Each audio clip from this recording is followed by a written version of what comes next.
जय जगन्नाथ। सम्मानित मंच उपस्थित सभी आदर के योग्य मेरे मीडिया के मित्रों,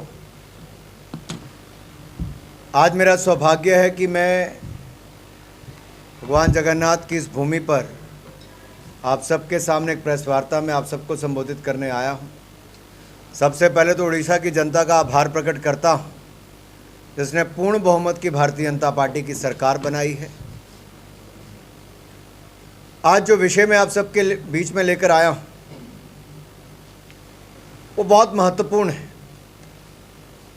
संविधान निर्माता और आरक्षण, इन 3-4 मुद्दों के ऊपर मैं आप सबके बीच में बात रखूंगा, क्योंकि पिछला लोकसभा चुनाव जब हुआ तो कुछ लोगों ने भय और भ्रम फैलाने का काम किया, और ये वो लोग हैं जो संविधान को भी तार-तार करते थे, संविधान निर्माता को भी हराने का काम किया, और आरक्षण का विरोध भी ये इनके पूर्वज पंडित नेहरू से लेकर इंदिरा जी, राजीव जी और राहुल गांधी जी तक करते रहे। और मैं थोड़ा विस्तार में इसको इसलिए बताना चाहूँगा, आज हम जो संविधान गौरव अभियान चला रहे हैं उस कड़ी में मैं आप सबके सामने आया हूँ। संविधान निर्माता कौन थे? डॉक्टर भीमराव अंबेडकर। और संविधान निर्माता डॉक्टर भीमराव अंबेडकर को संविधान समिति का ही हिस्सा ना बने, इसकी पुरजोर कोशिश पंडित जवाहरलाल नेहरू ने उस समय की,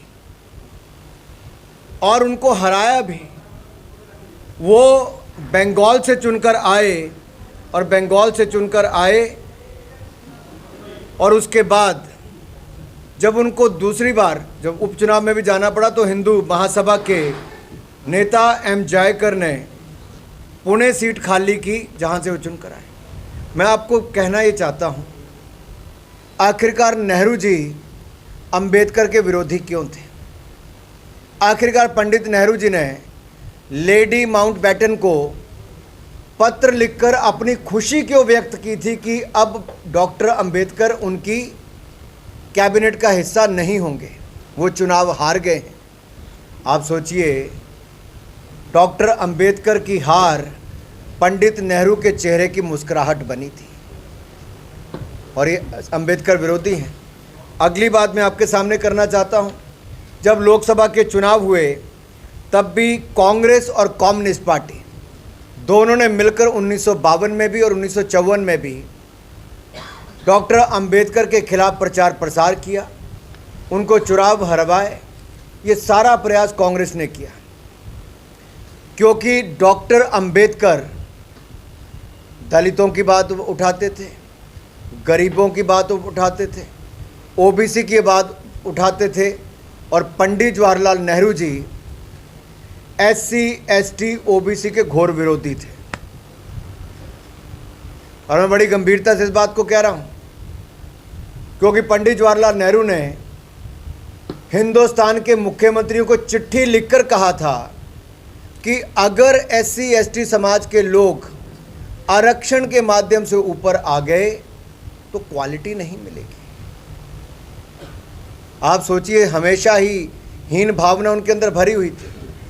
अंबेडकर जी ने तो 1951 में नेहरू जी के मंत्रिमंडल से इस्तीफा भी दे दिया था, और उसके पीछे 5 कारण उन्होंने बताए थे कि नेहरू जी दलित मुद्दों पर उनकी अपेक्षा कर रहे हैं, और नेहरू जी का ध्यान केवल मुसलमानों पर केंद्रित है।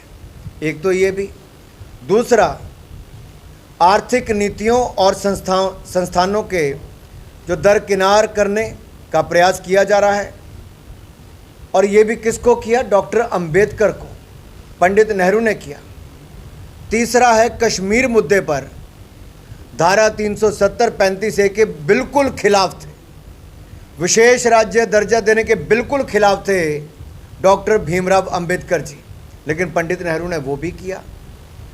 और यही नहीं, पंडित नेहरू जी की विदेश नीति की उन्होंने आलोचना की, और हिंदू कोड बिल उसको पारित करने में कोई प्रतिबद्धता जो नेहरू जी ने नहीं दिखाई, उसका भी वो विरोध करते रहे। और आखिरी जो मैं कह रहा हूँ, ओबीसी कमीशन ये लाना चाहते थे कौन? डॉक्टर भीमराव अंबेडकर, लेकिन पंडित नेहरू ने भी इसका विरोध किया, इंदिरा जी ने भी किया, राजीव जी ने भी किया, और ये पूरे के पूरा गांधी नेहरू परिवार SC ST OBC विरोधी था। और केवल यहीं तक नहीं रुकी, अगर आप इसके आगे देखेंगे, इंदिरा जी के समय भी बैकवर्ड कम्युनिटी के लिए कुछ नहीं हुआ और राजीव गांधी जी के समय भी नहीं हुआ। लेकिन जब नरेंद्र मोदी जी की सरकार आई तो NIT और शैक्षणिक संस्थानों में OBC को आरक्षण दिया गया और national commission for backward caste NCBC यानी कि संवैधानिक दर्जा भी किसी ने दिया पिछड़े वर्ग को, तो नरेंद्र मोदी जी की सरकार ने दिया।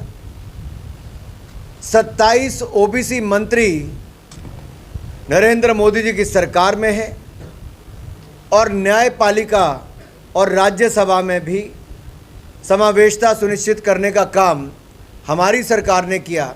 आपको पता होगा, विख्यात संगीत में क्षेत्र में जो हैं इलैयाराजा जी, जो दलित समाज से आते हैं, उनको राज्यसभा देने का काम हमारी पार्टी ने किया। 3 दलित जजों को सुप्रीम कोर्ट में भेजने का काम हमारी सरकार ने किया। और यही नहीं, ऐसे अनेकों कार्य हमारी सरकार ने किए हैं। अब दूसरी बात जो मैं आप में आता हूं, जहां अंबेडकर जी का अपमान कहाँ और किया, आप याद करिए 2012 में NCERT के पाठ्यक्रम में, सिलेबस में जो कार्टून दिखाया गया, उसमें कितना अपमान डॉक्टर अंबेडकर का किया गया। उसका विरोध करने के बाद उसको हटाया गया। कांग्रेस ने कोई सम्मान डॉक्टर भीमराव अंबेडकर को नहीं दिया। अरे सम्मान तो छोड़िए साहब, जब उनकी मृत्यु हुई तो दिल्ली, उस प्रस्तावना को सुप्रीम कोर्ट के 2 प्रमुख वकीलों ने लिखा है, के वेणुगोपाल और गोपाल शंकर नारायण ने, प्रीफेस एंड फॉरवर्ड। और एक ने लिखा है कि पहले दिन से ही जुडिशरी के साथ इनकी नोकझोंक थी। और उसमें यह भी लिखा है कि अगर नेहरूवियन सोच का इस पर प्रभाव होता हिंदुस्तान के संविधान पर, तो शायद आम आदमी को अपना अधिकार ना मिला होता। और दूसरे ने लिखा है कि इंदिरा गांधी की इमरजेंसी के कारण जो देश में काला अध्याय था, उससे मुक्ति दिलाने का काम हुआ तो बाबा साहब अंबेडकर के संविधान के कारण हुआ। और अध्यक्ष जी, उन्होंने ये भी कहा कि जनता को अधिकार अगर दिए तो बाबा साहब अंबेडकर के संविधान ने दिए। राहुल गांधी ने कभी उसको खोल के पढ़ा ही नहीं, और जब मैंने कहा तब पूरी कांग्रेस पार्टी उसको खोल के पढ़ने लगी। अब मैं आपको इसका और बताता हूँ। ये हिंदू कोड बिल में आगे लाने में विफल रहे, आरक्षण का विरोध ये लोग करते रहे, कांग्रेस के लोग, विभाजनकारी नीतियाँ इनकी थी, ये सब मैंने आपके सामने बताया। मोदी जी ने तो इंदू मिल 400 करोड़ रुपये से ज़्यादा देवेंद्र फडणवीस की सरकार ने खरीद कर मुंबई में बना रहे हैं। लंदन का मकान खरीदा, वहाँ पर हम उनका स्मारक बना रहे हैं।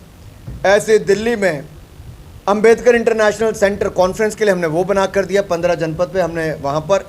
और यही नहीं, इनकी प्रतिमा को भी मुंबई में लगाया जा रहा है ताकि उसको समानता और न्याय का जो योगदान डॉक्टर भीमराव अंबेडकर का है, उसकी प्रतिमूर्ति हम वहाँ पर दिखा सकें। अब आप देखिए, जो डॉक्टर भीमराव अंबेडकर जी कहते थे, अपने संविधान भी उन्होंने कहा, वो नरेंद्र मोदी की सरकार ने आकर किया।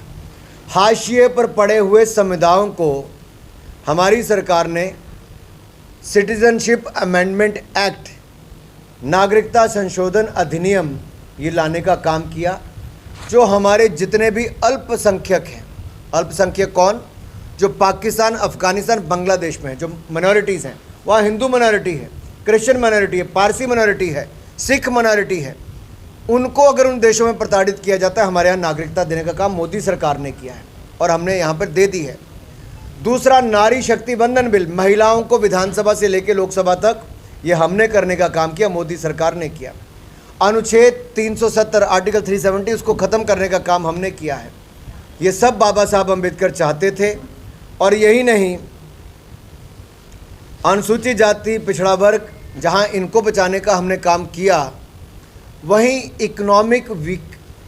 इकोनॉमिकली वीकर सेक्शन जो EWS जो है, उनको भी 10% आरक्षण शिक्षा से लेकर नौकरियों तक, ये भी भारतीय जनता पार्टी ने किया है। अब जो आता है कि संविधान को तार तार किसने किया,